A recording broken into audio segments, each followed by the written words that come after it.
بسم الله الرحمن الرحيم وما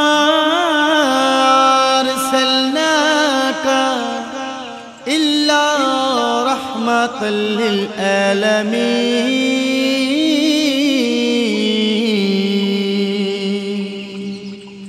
കാണുന്നില്ലേ? അല്ലാഹു നമ്മുടെ മക്കളെ നന്നാക്കി തരട്ടെ.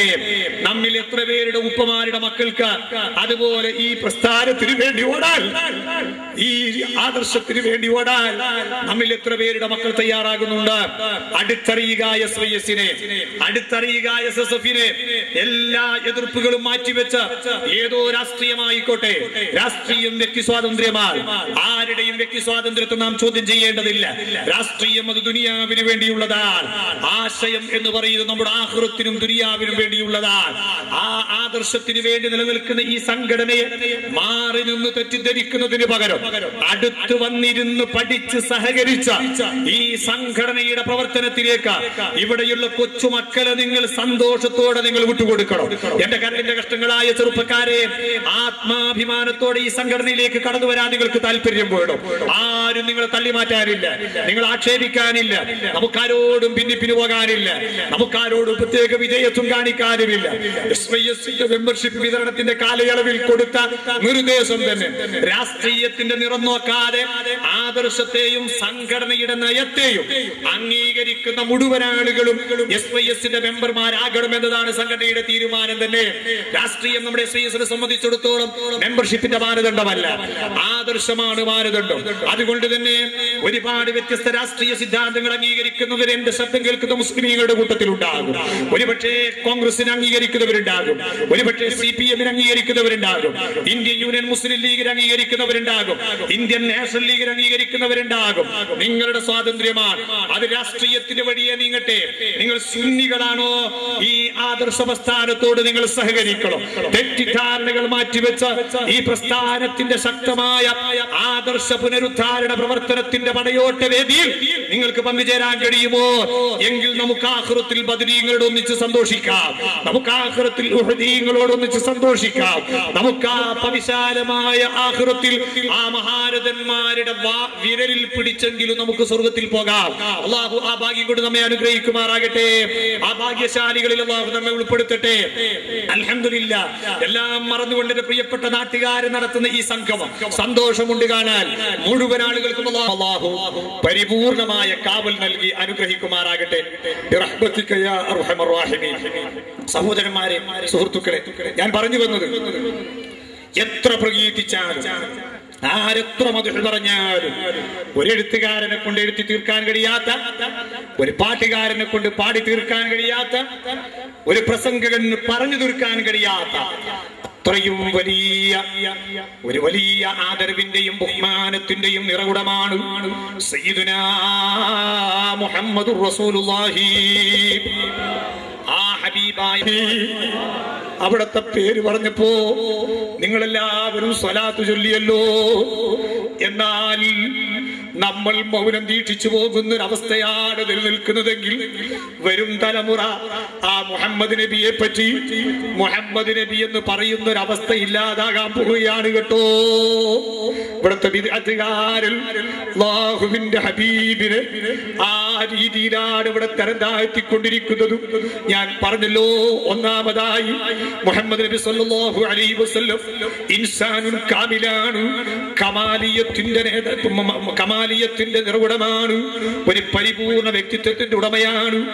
ആ രീതിയിൽ ലോകം അംഗീകരിച്ച മുഹമ്മദ് നബിയെ പറ്റി തെറ്റിന്റെ ലാഞ്ചനയില്ലാത്ത, കുറ്റത്തിന്റെ ഒരു പുള്ളി പോലും ഇല്ലാത്ത, ഒരു പരിപൂർണ ശുദ്ധതയുടെ നിർവ്വടമായി ജീവിച്ച മഹാനായ മുഹമ്മദുർ റസൂലുള്ളാഹി, ആ ഹബീബായ നേതാവിനെ പറ്റിയിട്ട് ഞാൻ നേരത്തെ പറഞ്ഞ മുജാഹിദ് വിഭാഗം അവരുടെ ആധികാരിക പ്രസിദ്ധീകരണം സൽസബീൽ പുസ്തകം 1 ലക്കം 3 പേജ് 33 എഴുതി, മുഹമ്മദ് നബി ഒരു ദിവസം ഏറ്റവും ചുരുങ്ങിയത് 70ഉം 100ഉം തെറ്റ് ചെയ്ത മനുഷ്യനാണെന്ന് എഴുതി വെച്ചു.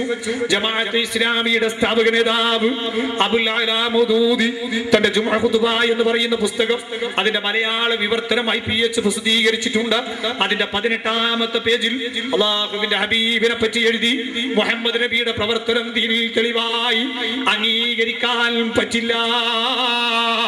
കാരണം മുഹമ്മദ് നബിയുടെ പ്രവർത്തനത്തിൽ ദീനിൽ തെളിവായി അംഗീകരിക്കാൻ പറ്റിയതുണ്ട്, പറ്റാത്തതുണ്ട്. അത് വേർതിരിച്ച് മനസ്സിലാക്കാൻ പ്രയാസമാണ്.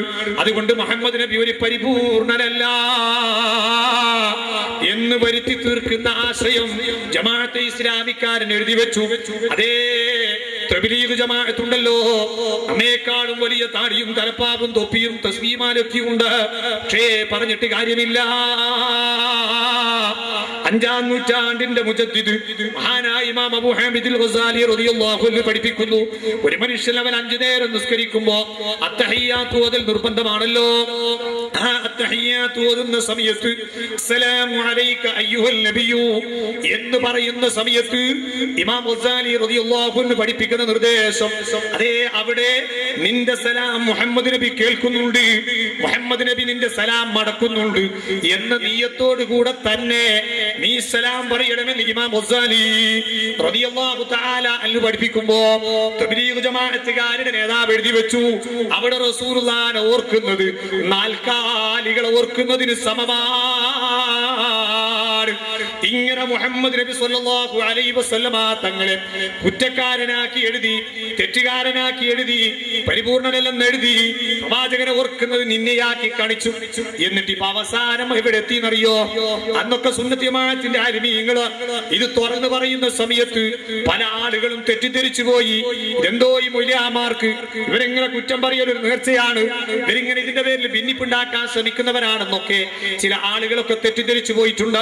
അവരുടെ ഖൽബ് അല്ലാഹു നന്നാക്കി കൊടുക്കട്ടെ, അവരുടെ തെറ്റിദ്ധാരണ അല്ലാഹു തിരുത്തി കൊടുക്കട്ടെ, നല്ലതിനോട് സഹകരിക്കാനുള്ള സന്മനസ്സ് അല്ലാഹു കൊടുക്കട്ടെ. ആ മഹാനായ നബി സല്ലല്ലാഹു അലൈഹി വസല്ലമ തങ്ങളെ പറ്റി ഇപ്പോൾ ആ വിഭാഗം പറഞ്ഞുവിടെത്തി എന്നറിയുമോ? ഇപ്പൊ അവര് റസൂലുള്ളാഹിനെ പറ്റിയിട്ട് മുഹമ്മദ് നബി എന്ന് പറയാൻ ഒരു പോലും മടി. ഇപ്പൊ മുജാഹിദ് പ്രസ്ഥാനത്തിന് ഒരു വലിയ മൗലവി വന്നിട്ടില്ല. ഏറ്റവും വലിയൊരു ക്രെഡിറ്റ് സർവമത സംവാദത്തിന്റെ ഒരു സ്പെഷ്യലിസ്റ്റ് ആണ് പോലും. ഏതെല്ലാം മതത്തിന്റെ സ്പെഷ്യലിസ്റ്റ് അള്ളാഹു ആണ്, ഏടില്ലോ ഒരു തൊപ്പി വിട്ടിട്ടുണ്ട് ഇരിക്കട്ടെ. ഈ സർവമത സംവാദത്തിന്റെ സ്പെഷ്യലിസ്റ്റ് ആയ ആ മൗലവി അള്ളാഹുവിന്റെ ഹബീബ് മുഹമ്മദ് റസൂലുള്ളാഹി സ്വല്ലല്ലാഹു അലൈഹി വസല്ലമ തങ്ങളെ പറ്റി അടുത്ത് പ്രസംഗിച്ചത് മുഹമ്മദ് നബിയെ പറ്റിയിട്ട് അത് സാക്ഷാൽ ഒരു അറബി പയ്യൻ. മഅദല്ലാഹ്. ആരെപ്പറ്റിയാണ് ഈ പറഞ്ഞത്? മഹാനായ മുഹമ്മദുർ റസൂലുള്ളാഹി അല്ലാഹുവിന്റെ ഹബീബിനെ പറ്റിയിട്ട് ഒരു ഭാഷ ലോകത്താരാണ് ഇതുവരെ പറഞ്ഞിട്ടുള്ളത്. മറ്റൊരു മുജാഹിദ് മൗലവി പ്രസംഗിച്ചത് എന്താണെന്നറിയോ? അത് മക്കത്തെ മുഹമ്മദ് കാ, അത് നമ്മളെ മയമാക്ക. ആരെപ്പറ്റിയാണ് മക്കളെ ഈ പറഞ്ഞത്? പേര് കേട്ടാൽ ലോകം സ്വലാത്ത് ചൊല്ലിയ തികഞ്ഞ ആദരവിന്റെയും ബഹുമാനത്തിന്റെയും നിറകുടമായ സയ്യിദുൽ വറാ മുഹമ്മദുർ റസൂലുള്ളാഹി. ആ ഹബീബായ നേതാവിനെ പറ്റിയാണ് ഞങ്ങളാണ് യഥാർത്ഥ ഇസ്ലാമിസ്റ്റുകൾ എന്ന് പറഞ്ഞു, മറ്റു മതത്തിന്റെ മുന്നിൽ ഇസ്ലാമിന്റെ ഇസ്സത്ത് കാട്ടാരെന്നും പറഞ്ഞു ഈ തോന്നിവാസം പ്രസംഗിച്ച് നടക്കുന്നത്. ഞാൻ ചോദിക്കട്ടെ, ഇവിടെ ഇസ്ലാമിന്റെ പുറത്തുള്ള എത്ര സംഘടനകളുണ്ടല്ലേ?